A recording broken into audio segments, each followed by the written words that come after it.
I'm standing here today in the grounds of the ruins of Fountains Abbey, which is part of the Fountains Abbey and Studley Royal World Heritage Site. The site's located in North Yorkshire, just a couple of miles west of Ripon. It sits on the side of the River Skell.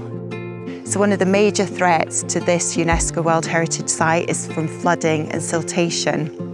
So we have regular flood events on the site from the River Skell, which cause a huge amount of damage to the Abbey ruins.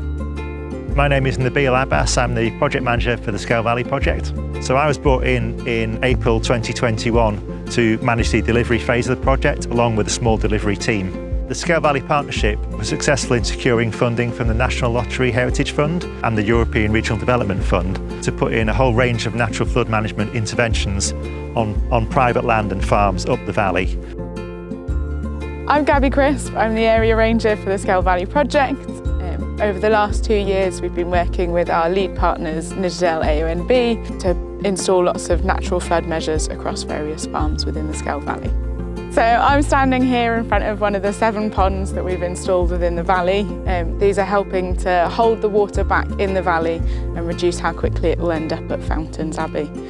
Working alongside contractors, volunteers and the landowners and farmers themselves, we've managed to install 20 leaky dams into the river itself to hold back the water when it's in flood. We've planted nearly 2 hectares of trees, again to help slow the flow of water into the river, rejuvenated and planted 2 kilometres of hedgerow, fenced out 6 kilometres of the river to stop livestock getting in and create kind of long grass to again slow the flow of the water. And we've improved 2 kilometres of trackways across the various farms to reduce the amount of silt and sediment that will end up in the river. These works help provide habitats for wildlife as well as their natural flood measures.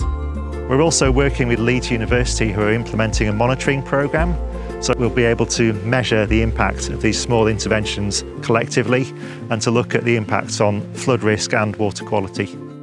So over the next 2 years we're going to continue looking for innovative ways to install new natural flood measures across the valley, working with both current farmers that we're working with and hopefully getting new people involved as well.